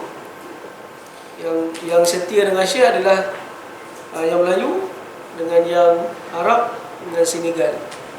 Tapi yang jenis selalu tak datang kelas ni geng-geng ni, geng-geng Arab lah. Senegal rajin datang. Senegal geng-geng apa? Bukan kelas universiti, kelas kat masjid. Jadi dia pun masuk-masuk kelas Syekh pada hari tu almarhum. Dia masuk-masuk kelas dia pun baca syair. Wa in yuzika kharul masifi wa bardu syita'i. Kalau 4 musim ni pun kau semua alasan. Kan musim panas kata panas lah. Musim sejuk sejuk lah. Musim bunga musim dulu kata tengah setting tengah cantik ni. Bila nak belajar? Musim belajar tu bila? Yang ada cuma alasan ni. So saya nasihatkan seperti mana yang guru saya nasihatkan, istiqamah kita dalam belajar ni. Kita belajar tetap pendiri kita dalam belajar. Ini semua besok Allah akan, ini semua malaikat menjadi saksi. Al-Khudur, muhtadar Nabi sebut. Majlis ilmu ni muhtadar. Apa dia muhtadar? Yang dihadiri para malaikat. Inilah malaikat yang akan menjadi saksi besok di akhirat. Ini jenis orang, malaikat kata dia dulu selalu pergi majlis ilmu, pergi belajar Al-Quran, pergi belajar tadabbur, pergi belajar tajwid. Ini orang selalu pergi majlis ilmu. Malaikat menjadi saksi. Jadi bila Allah kata dia yang menjaga, mentadbir peralihan musim yang di timur dan di barat, maka apa benda pun musim yang berlaku, maka kita hanya redha. Sebagai orang yang faham Al-Quran, mulut dia tak berumuan. Mulut dia mengata, aduh musim apa ni sekarang dah musim hujan, ni sekarang musim jerebu pula kan. Musim jerebu je. Panas, tadi panas. Dekat berapa Celsius 38 dekatnya. Dekat Camek tadi 38. Hari tu apa? Saya tengok kat sekolah itu, budak-budak dah latih takraw. Tengok, ustaz, panas ya ustaz. Aduh, budak kata, aduh tak boleh nak main takraw dia kata. Jangan cakap macam tu kata. Apa hujan ke panas ni semua turun Allah, kita tak boleh cakap apa. Bunyinya panas tu sampai kepala dia rasa pening kena. Hari tu kat sekolah balik kata punyalah panas, saya terfikir apa sampai rasa macam kepala ni bila tak pakai topi tu rasa macam dah lah aku botak kat sini, lagi botak kepala kena. Tak punya panas rasanya tu. Tapi kita orang yang faham kita kena redha panas yang menyengat sekalipun. Dialah pentadbir ni. Dialah pentadbir yang berlaku di timur dan di barat. Dan dia jelah Tuhan yang sama akan mentadbir. Matahari yang selama ni naik di timur dan turun di barat, dialah Tuhan yang sama akan tukarkan sistem ni. Dia akan terbit di belah timur pula. Bangun pagi tengok pesal belah sini matahari. Selama ni aku bangun dekat jendela belah sini. Masa tu dah menandakan telah tertutupnya segala pintu taubat. Game over habis dah. Itu dah tak ada apa-apa. Segala taubat yang dilakukan ketika itu tak diterima oleh Allah secara mutlak. Dah tak ada dah. Time tu baru terfikir, kan bagus aku sembahyang sunat banyak-banyak. Time tu baru nak teringat aku sembahyang taubat banyak-banyak. Kalau aku tahulah hari inilah rupanya hari yang matahari dah timbul daripada timur, aku bangun pukul 3 pagi. Time tu kau dah tak payah cerita lah bangun pukul 3 pagi. Memang tak ada lah. Pada mahu ni pukul 3 pagi dah tak ada dah. Kau buatlah macam mana sekalipun, barulah rasa nikmat Allah apa terbit di sebelah timur. Baru terfikir masa nikmat Allah. Sedangkan masa yang diberikan semenjak kau mula balik dah diberikan masa kan, sampai kau dah nak tua, kau nak mati pun masa tu masih ada lagi. Bila tiba masa yang di nanti-nanti tu, dia timbul terbalik. Time tu barulah kau nak tersedar. Tunggu masa mati je lah. Tunggu masa mati. Time tu baru nak fikir pasal mesti punyalah orang yang ahli maksiat pasti akan terfikir. Kalau dia tahu perkara tersebut, pasti dia akan kata, kalau aku tahu pukul 3 pagi aku sembahyang berpuluh rakaatnya kata. Kalau aku tahu lah Pagi dia ni. pukul 3 pagi kalau boleh tiap hari kat tingkat sejadah kata. Kalau aku tahu 3 tahun sebelum Ustaz. Nah, dulu kau tak pernah cerita, tapi bila dah mula jadi baru kau tanya-tanya. Itu sebab tadaburnya adalah dia kata menghargai masa selagi mana masa tu masih ada. Dia duanya masa ada. Sama ada engkau kena kiamat besar atau kau kena kiamat kecil. Kiamat kecil apa? Kau mati dululah sebelum kiamat besar berlaku. Kematian adalah kiamat kecil. Nabi sebut fa innal mauta qiyamatun saghra. Sesungguhnya kematian itu adalah kiamat yang kecil. Ada antara dua itu cara kita mati.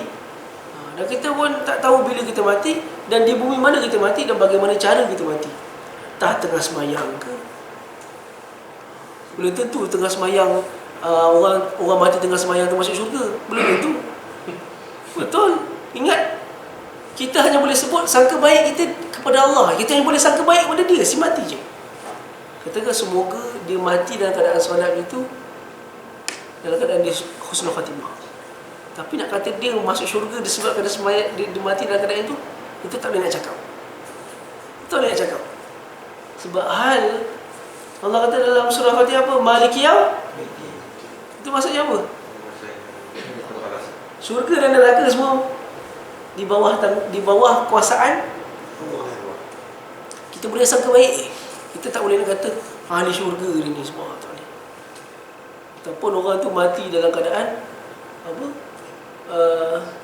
Sedang buat maksiat ke, tapi rupanya dalam hati dia sedang nak bertaubat. Kan ada hadis dalam hadis Bukhari, orang ahli maksiat yang dah bunuh 100 orang, dia tak sempat dah sampai nak bertaubat tu, dia dah mati dulu. Tapi malaikat bila ukur balik, wah ni nak dekat kan tempat taubat, syurga orang tu. Walaupun ahli maksiat tak sempat taubat tau.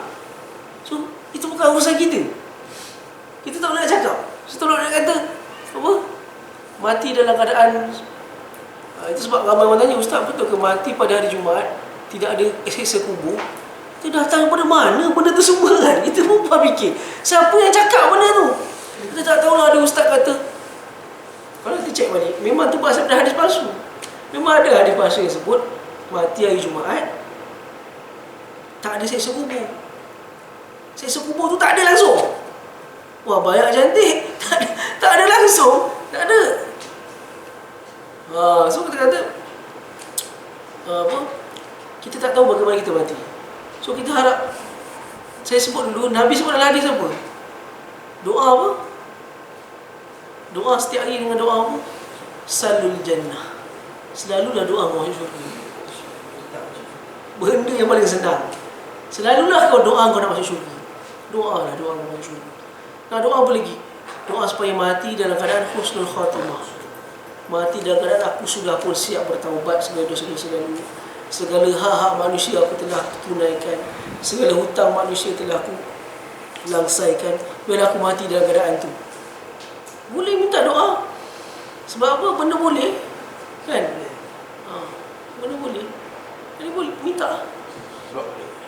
Sebab boleh dek.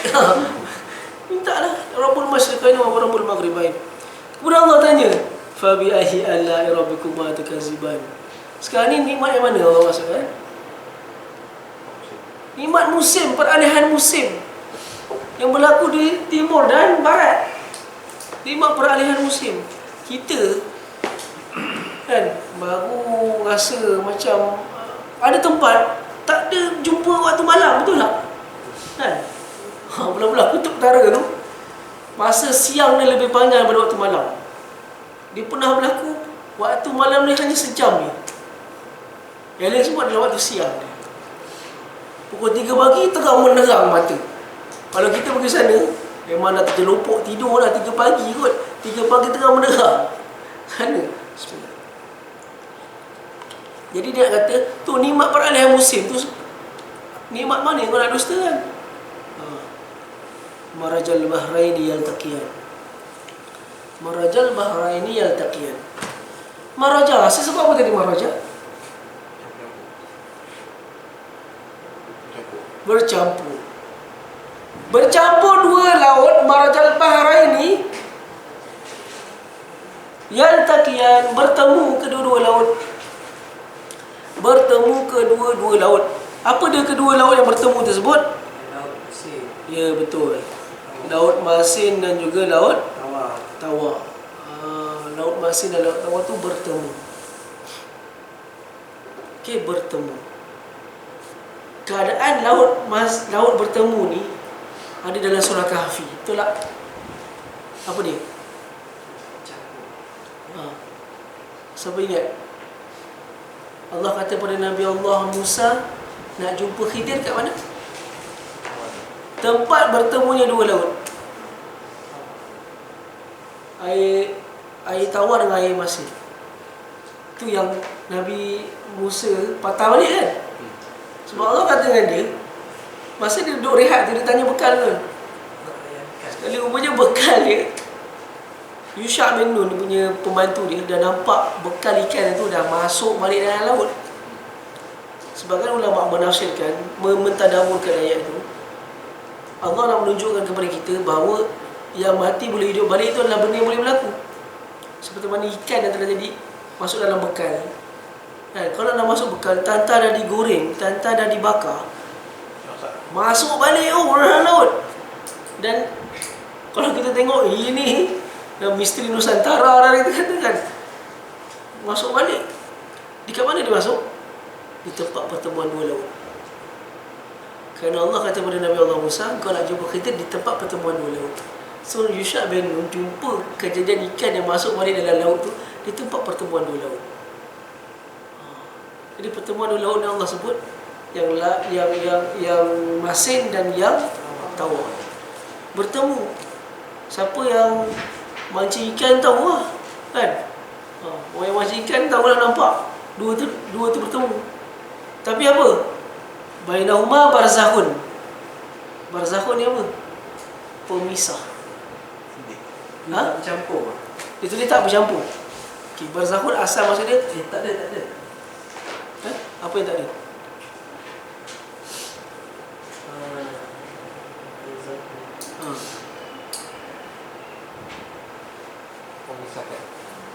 Tapi barzakh ni maksudnya pemisah. Itu sebab kita kata alam barzakh. Apa maksud alam barzakh? Alam di antara kematian dan alam hidup. Alam pemisah antara alam yang hidup dengan alam yang mati. Itu alam barzakh. Kalau pengikut yang apa sebut alam bazrah.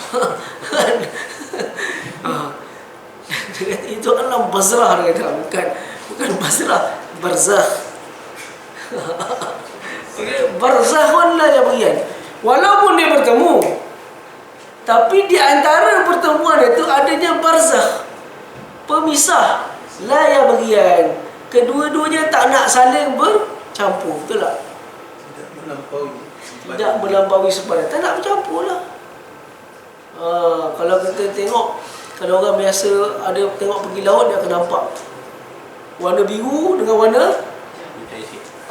hijau sikit kan. Dia nampak apa tu, lah yang bagian. Benda tu kita tengok pun subhanallah, benda tak memang pelik kita nampak. Dia satu masin, satu tawar, tapi kedua-duanya tak bercampur. Macam mana tu? Itulah kuasa Allah.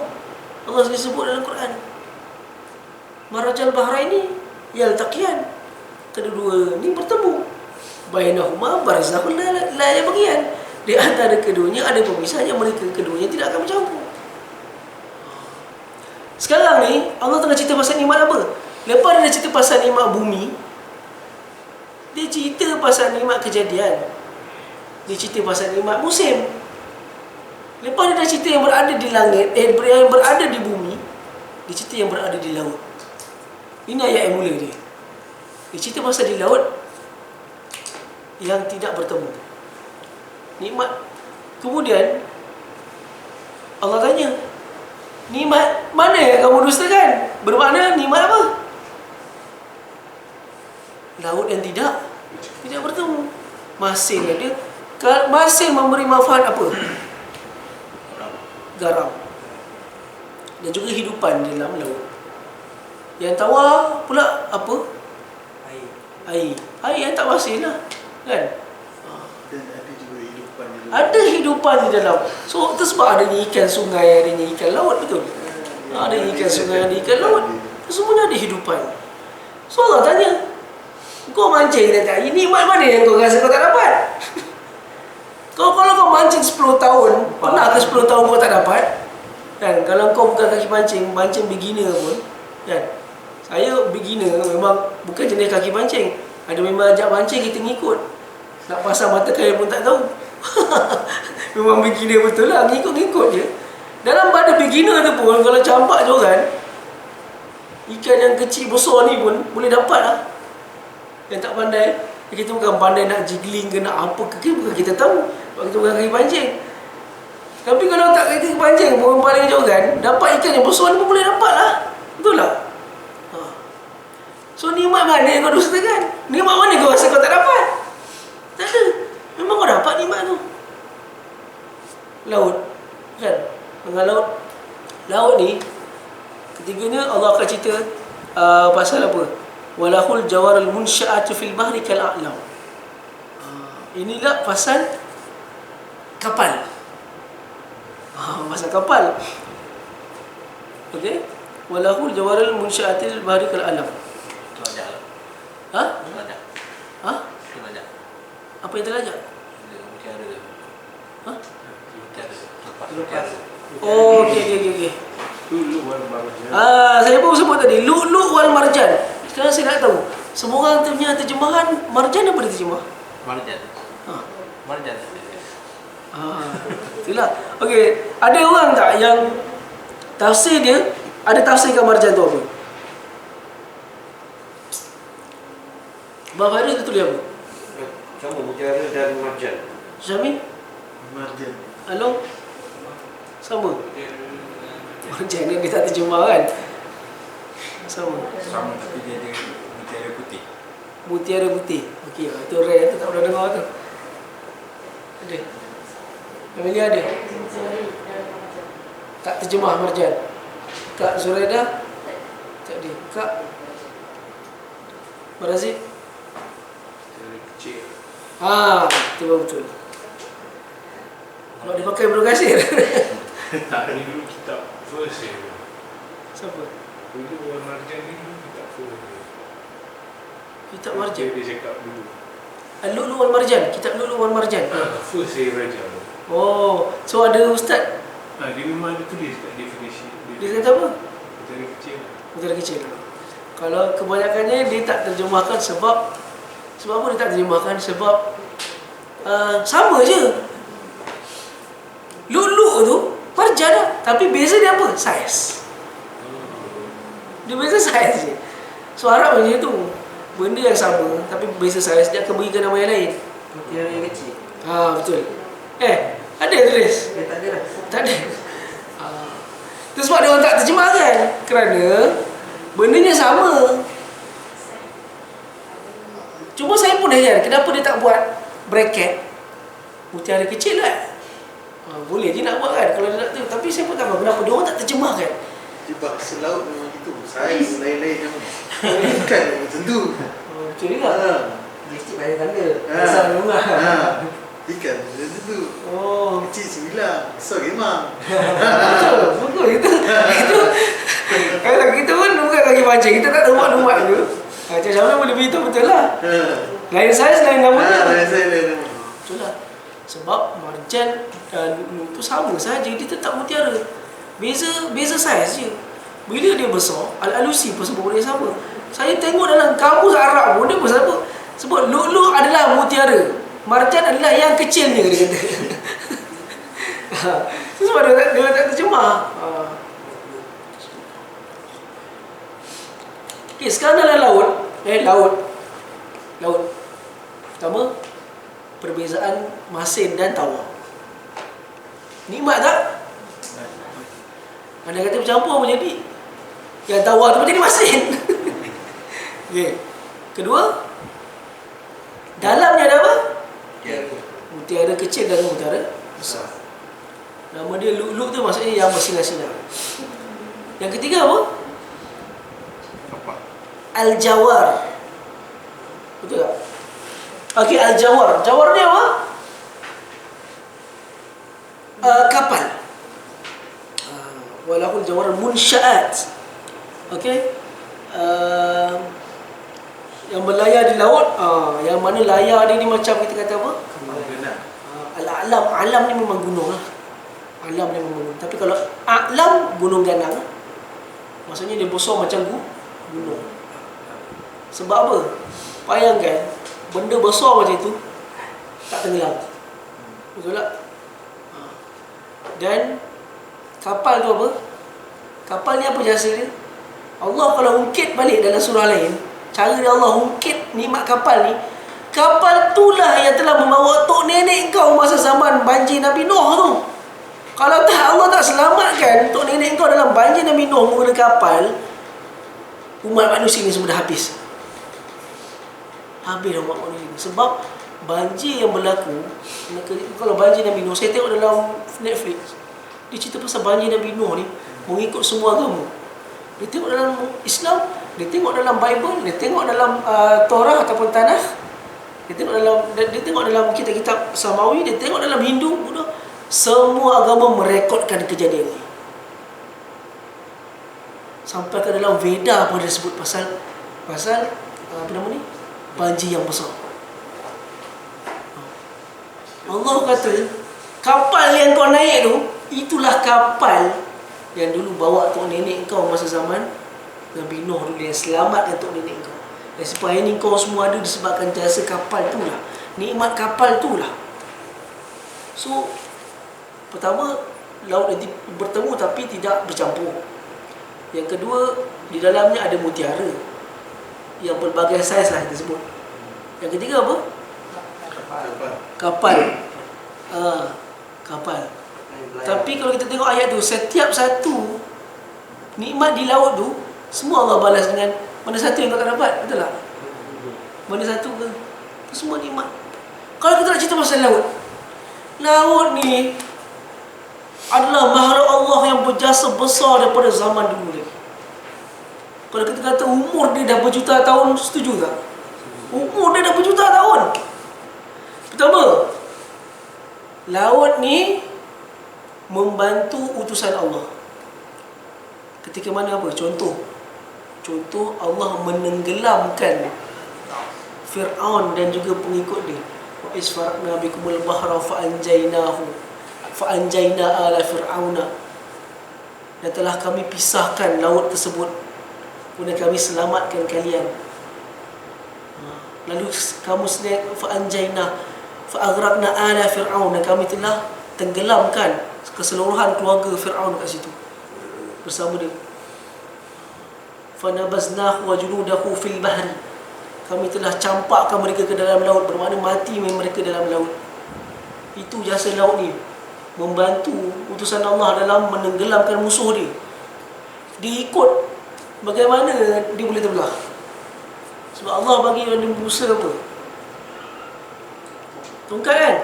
Sebelum dia jumpa Fir'aun, dia jumpa Allah dulu tu. Dia jumpa dengan Allah dekat bukit Tur Sina, dekat bukit Sinai, Mesir. Bila ya Allah tanya kan, apa yang kau pegang tu? Ini tongkat aku guna untuk mengembala kambing. Kemudian apa dalam poket kau tu? Dikeluarkan ada cahaya daripada apa, ketiak dia kan. Lepas tu Allah dengan tongkat yang Allah bagi tu, Allah suruh dia pukul laut tu. Isfaraqna bikumul bahra, apabila kami menjarakkan laut tersebut. Fa'aghraqna ala fir'aun, dan kami tenggelamkan orang-orang Fir'aun. Kedua, laut ni berjasa dalam, dia memang ikut tu suruhan Allah. Laut ni kan ayat pertama sebut, ayat awal sebut apa? Hendaklah kau belajar daripada alam ni. Macam mana alam ni bergerak, kau belajar daripada situ. Alam ni bergerak dengan adil, maka kau berlaku adil lah seperti alam ni. Kau ikutlah flow alam ni macam mana. Kerana alam ni memang patuh. So kau cubalah berakhlak seperti mana sifat kepatuhan alam ni. Dia menenggelamkan musuh Allah dulu. Itu jasa besar dia. Lagi apa lagi? Dia telah membantu utusan Allah. Wa auhayna ila ummi Musa an ardi'ih, ketika mana kami berkata kepada emak Nabi Musa supaya menyusukan anaknya. Fa'alqihi fil yammi wa la takhafi wa la tahzani. Engkau bawakanlah dia dalam satu bekas, letaklah dia di laut. Yammi tu maksudnya apa? Yam ni lah laut. Yam tu laut. Dalam bahasa Arab, laut ada banyak. Ada banyak nama. Antaranya Al-Bahr. Bahar ni laut. Yam pun laut juga. Tapi kita nak kata macam ni. Yam ni adalah laut yang bukan yang luas tu, tapi laut yang sempit. Dia kata yam.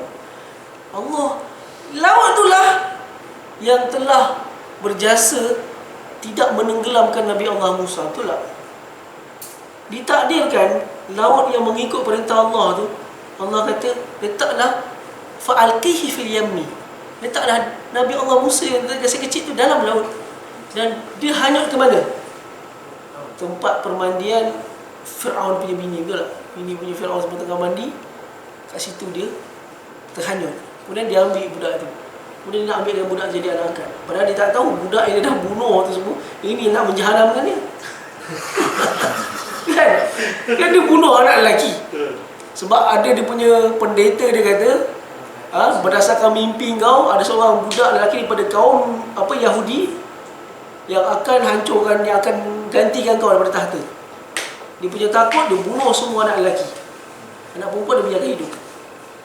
Dan pada dia bunuh tu, budak ini tak bunuh tu, jadi anak angkat dia pula, hidup dalam istana bersama dengan dia. Itu perancangan Allah. Jasa siapa? Laut. Kalau dalam laut tak ikut perintah, dia tenggelamkan Nabi Allah Musa. Kemudian laut juga berjasa dalam banjir Nabi Allah Nuh. Itulah kan Allah kata dalam Quran apa? Wasna'il fulka bi'ayunina wa wahyina. Wahai Nuh, kau buatlah kapal dengan pengawasan kami dan dengan wahyu kami. Wala tukhatibni fil ladzina zalamu innahum mughraqun. Jangan kau cerita dengan aku tentang orang-orang yang zalim dan ingkar. Sesungguhnya mereka adalah orang-orang yang akan ditenggelamkan nanti. Nampak? Laut tu ialah sama telah menenggelamkan musuh Allah, menenggelamkan orang-orang yang ingkar. Kemudian dengan laut juga Allah ada cerita berkenaan dengan apa? Saya terbaca dalam satu asar daripada Hasan Al-Basri yang disebut, bila orang tanya kepada Hasan Al-Basri, Tuhan tu apa? Tuhan tu bagaimana? Hasan Al-Basri sebut apa? Tuhan itu adalah apabila engkau tercampak ke tengah laut dan tidak ada sebarang benda engkau nak berpaut, itulah Tuhan kita ada. Make sense tak? Kalau kita ikutkan orang yang atheism, yang tak percaya pada Tuhan, campak dia kat tengah laut, dia nak minta pada siapa? Ada pula dia Tuhan tu Kalau kita fikir, time tu dia akan mengharapkan suatu kuasa luar biasa yang akan dapat selamatkan dia. Kuasa luar biasa tu lah Tuhan ke ada nama lain? Ada nama lain ke? Sebenarnya dia sombong, dia tak nak sebut kuasa yang dia duk minta selamatkan dia tu. Itulah Tuhan yang dia sedang minta. Masa dia darat, dia sombong, cuba campak dia tengah laut. Dia nak minta siapa? Itu kita fikir betul-betul. Dia nak minta pada siapa? Tak ada. Kalau saya pernah baca beberapa kisah orang masuk Islam yang asal atheism, dia pernah mengalami benda yang sama. Dia masuk Islam selepas dia ternampak kat tengah laut. Sebab dia mancing. Dia pernah ternampak. Dia sampai ke darat, dia masuk Islam. Sebab time tu tak ada orang boleh nafikan wujudan Tuhan. Bila dah tak ada apa benda kau nak berpaut, time tu kau hanya berharap yang wahai yang menjaga laut ke, wahai yang mentadbir laut ke, wahai yang kita akan minta selamatkanlah aku. Nak minta siapa lagi? Kan? Itu jasa laut tu. Jasa laut tu lah yang membawakan orang kembali beriman dengan jasa laut tu lah. Laut ni makhluk Allah yang sangat berjasa.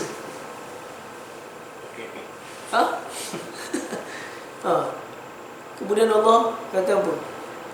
Dan dalam laut ni orang Arab namakan sebagai Al-Jud, nama lain bagi laut. Jud tu apa? Jud ni pemurah. So Arab, dia akan menamakan orang yang pemurah sebagai laut. Dia akan sebut, telah datang laut kepada kami. Bermakna apa? Orang yang pemurah. Seolah-olah nak sebut kepada kita. Satunya dalamnya ada mutiara, ikan yang takkan pernah habis.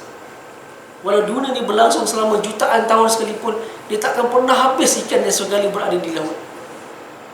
Dia takkan pernah kering apa yang berada dalam perut dia. So, kemudian kita akan tengok segala hidupan. Hidupan ni banyak yang saintis pun belum pernah teroka lagi. Banyak yang belum teroka. Sebab cuba tengok hidupan-hidupan yang laut dalam, semuanya bercahaya juga. Semua bercahaya. Semua ada mentol, ada lampu bercahaya. Sebab orang tak habis teroka lagi. Laut ni segala isi dia belum pernah habis teroka lagi. Itu jasa dia. Jasa dia membantu utusan Allah. Jasa dia membantu menenggelamkan musuh Allah. Jasa dia membuatkan orang kembali beriman, kan? Membuatkan orang kembali beriman kepada Allah. Jadi laut ni diibaratkan oleh orang Arab sebagai pemurah. So apa yang kita boleh tadabbur daripada ayat laut ni? Jadilah pemurah seperti laut, seperti mana Nabi Muhammad SAW itu seorang yang pemurah seperti laut. Dalam hadis Nabi SAW, Nabi ada sebut apa? Nabi kata apa? Kerana Nabi SAW ajwadun nas. Nabi ni adalah orang yang paling cepat pemurah. Bahkan ajwadu ma yakunu fi Ramadan. Dan Nabi akan lebih pemurah lagi ketika dalam bulan Ramadan. Bahkan ajwadu min rihil mursalah. Nabi ni punya dermawan dia bagaikan angin yang bertiup. Bermakna apa? Cepat. Terdapat satu kisah dalam Bukhari, ada sebut kisah ni. Seorang perempuan datang kepada Nabi Muhammad SAW. Ini akhlak yang kita tak boleh nak tiru lah. Tak boleh nak tiru kita. Kita hanya boleh tiru sekadar yang kita mampu.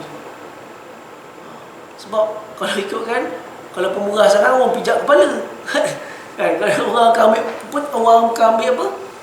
Peluang, apa nama? Kesempatan.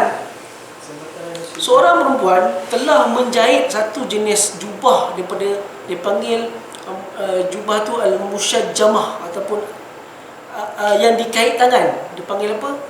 Kalau bahasa Inggeris dia handmade, bukan handmade apa? Handmade lah, handmade punya tangan lah. Dia memang sendiri jahit. Dan jubah tu terlalu cantik. Dia datang kepada Nabi Muhammad SAW. Dia kata, Nabi, ini aku sendiri jahit dengan tangan aku, dan aku berikan jubah ni pada engkau. Dan Nabi boleh nampak fahuwa muhtajan ilaih. Kelihatan Nabi sangat suka dengan jubah. Bila dia suka jubah tu, datang seorang sahabat. Dia kata pada Nabi Muhammad, dia kata apa? Ya Rasulullah, ma ahsana hazihi fa aksiniha. Wahai Nabi, betapa cantiknya jubah yang berada di tangan kau. Pakaikanlah aku dengan jubah. Sedangkan Nabi dah suka dah jubah. Lepas tu, bila dia sebut macam tu, falamahu ashabu. Beberapa sahabat semua duk tegur dia. Kau ni, kenapa kau pergi minta-minta? Qad alimta annahu la yurad. Kau tahu ya Nabi ni kalau kau minta dia takkan tolak punya. Kenapa kau minta jubah tu? Jubah tu Nabi suka tu. Dan Nabi memberikan jubah tu tanpa cakap banyak. Yang mana dia suka awalnya, tanpa cakap banyak dia terus bagi. Tak cakap banyak. Fa'ati iyah. Dan Nabi memberikan terus kepada lelaki tu. Bila orang kata kau pasal kau minta, kan? Dia sebut apa? Lelaki tu sebab apa? Aku minta sebab aku nampak Nabi dah pakai. Aku minta dengan niat supaya itulah jubah yang akan menjadi kafan aku ketika aku mati nanti. Dia rupanya dengan niat dia nak jadikan itu adalah pakaian terakhir dia ketika mati. Dia nak jadi kafan dia. Dia nak ambil berkat pada Nabi Muhammad. Dan perawi hadis mengatakan apa? Maqad kufina biha. Allah jawab doa dia, memang dia dikafan dengan jubah yang dia minta pada Nabi. Itu sifat Nabi tu. Minta tanpa terus banyak bicara walaupun dia suka. Sebab apa? Dia menerjemahkan benda yang Allah sebut dalam Quran apa? Lan tanalul birra hatta tunfiqu mimma tuhibbun. Kau tak akan dapat pahala selagi mana kau tak berikan benda yang kau sayang sebagai sedekah. Benda yang kau sayang sebagai sedekah. Tapi betul bang, betul sekali. Sebab bukan semua orang boleh buat ni. Sebab itu dah level Nabi punya dermawan, dia level benda yang dia sayang dia bagi. Contoh saya kat Abang Razif, motor abang tu makin kilat saya.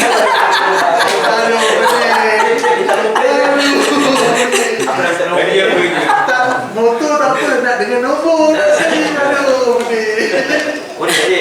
Apa yang dunia?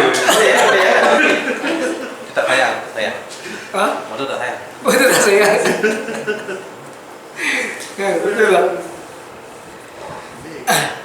Orang kata benda yang kat tangan dia tu dia tengah bagi.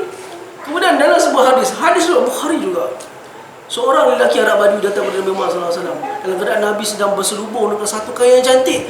Kain itu daripada Najran, Yaman. Bukan Yaman, Najran, daripada Najran. Kain yang ditenun dengan tanaman yang cantik. Nabi selubungkan badan dia. Dan seorang Arab Badui datang kepada Nabi Muhammad. Dia buat apa? Dia rentak kain yang berada di Nabi ni, dekat Nabi punya tengkuk ni, dia rentak sehingga menimbulkan kesan merah pada leher Nabi. Dalam hadis sebut meninggal kesan merah pada leher Nabi yang mulia. Dia rentak. Dia kata apa Nabi Muhammad? Berlaku adil lah wahai Muhammad, dia kata. Arab Badui ni memang jenis kurang ajar. Dia memang, kalau namanya Badui, dia memang dia tak duduk kat bandar, dia duduk kat kawasan padang pasir. Sebab kalau namanya Badui, dia makan daging unta, dia minum susu unta, dia berubat dengan air kecil unta, dia punya kemah daripada kulit unta, dia bergerak mana-mana dengan unta, dia buat unggun api dengan tai unta. Kepala otak dia memang macam unta lah. Memang dia faham, ada unta aku hidup, tak ada unta aku mati. Badui. Kan dalam hadis Bukhari ada sebut, dia datang masjid Nabi, dia kencing. Badui tu. Bila dia rentak Nabi punya kain tu, sahabat kat sebelah dah sampai keluar pedang. Dia memang kurang hajar dengan nak keluar pedang. Sampai merah dia punya. Kemudian dia sebut kepada Muhammad, berlaku adil lah wahai Muhammad. Dia kata, berikanlah apa harta yang kau ada kepada kami ni, kata. Apa harta yang orang bayar pada kau yang kau ada, berikanlah kepada kami ni. Nabi tak marah. Nabi dengar apa pun benda yang kau nak minta. Nabi bersedia mendengar daripada Badui itu apa benda yang kau nak. Bila dia kata berilah apa benda yang kau kepada aku ni, Nabi suruh sahabat pergi ambil apa benda yang ada berharga kat rumah tu, bagi kepada dia. Macam itu je Nabi boleh sebut. Saya kalau nak cakap baca, kalau kata nak pada hadis ni, saya sendiri tak boleh jadi seperti lautan seperti saya pun tak boleh jadi macam Nabi. Kita ada benda kita sayang, betul tak? Ada benda kita sayang. Orang yang dapat berikan benda yang dia sayang, Allah sebut lan tanalul birra.